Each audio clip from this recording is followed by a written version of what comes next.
അല്പസമയം മുൻപാണ് ഭൂട്ടാനിലെ തിമ്പുവിൽ വെച്ച് പ്രധാനമന്ത്രി ഈ വിഷയവുമായി ബന്ധപ്പെട്ട് സംസാരിച്ചത്.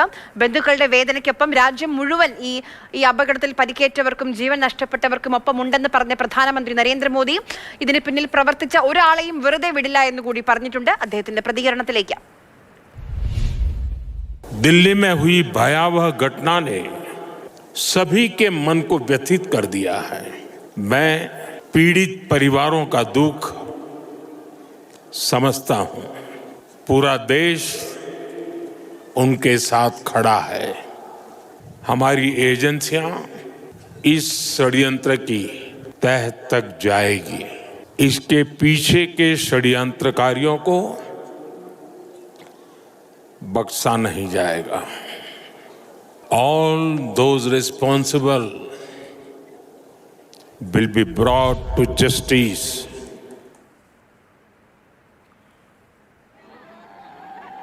പിന്നിൽ പ്രവർത്തിച്ച ആരെയും വെറുതെ വിടില്ല, എല്ലാവരെയും കണ്ടെത്തും എന്നുള്ളതാണ് പ്രധാനമന്ത്രി പറഞ്ഞ കാര്യം. ഭൂട്ടാനിലാണ് അദ്ദേഹം ഇപ്പോൾ ഉള്ളത്. ഇന്ന് രാവിലെയാണ് ഡൽഹിയിൽ നിന്ന് ഭൂട്ടാനിലേക്ക് അദ്ദേഹം പോയത്. പി ബസന്ത് നമുക്കൊപ്പം തുടരുന്നുണ്ട്. ബസന്ത്, ഇപ്പോഴും ഈ നിമിഷം വരെ ഇത്ര മണിക്കൂറുകൾ പിന്നിട്ടിട്ട് പോലും പലതരത്തിലുള്ള വ്യാഖ്യാനങ്ങൾ വന്നിട്ട് പോലും ഇതൊരു ടെറർ അറ്റാക്ക് ആണെന്ന രീതിയിൽ ഒരു സ്ഥിരീകരണം കേന്ദ്ര സർക്കാരിന്റെ ഭാഗത്ത് നമ്മുടെ മുന്നിലേക്ക് വന്നിട്ടില്ല. പല പ്രസ്താവന, ഇപ്പോൾ പ്രധാനമന്ത്രിയുടെ അടക്കം പ്രസ്താവന നമ്മൾ കേട്ടു. പക്ഷെ അദ്ദേഹം പോലും ഇതൊരു ടെറർ അറ്റാക്ക് ആണ്, രാജ്യത്തിന് നേരെ നടന്ന ഒരു ഭീകരാക്രമണമാണ് എന്ന് പറഞ്ഞിട്ടില്ല.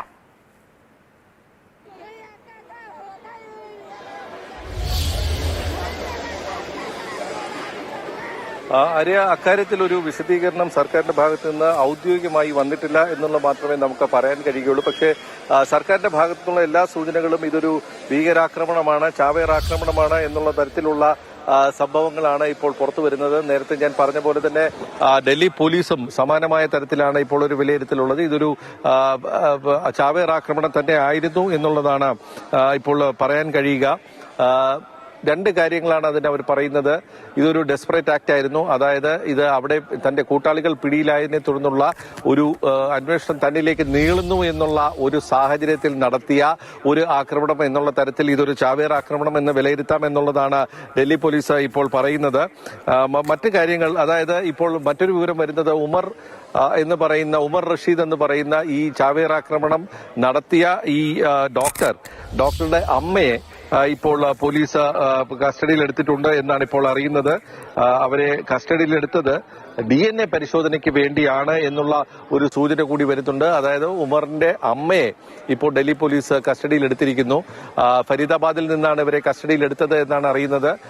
ഇവരെ DNA പരിശോധനയ്ക്ക് കൊണ്ടുപോയി എന്നുള്ളതാണ്. അങ്ങനെയാണെങ്കിൽ ഈ ബോംബ് സ്ഫോടനത്തിൽ ഉമർ മരിച്ചിട്ടുണ്ടാകണം എന്നുള്ളതാണ് നമുക്കിപ്പോൾ വിലയിരുത്താൻ കഴിയുക.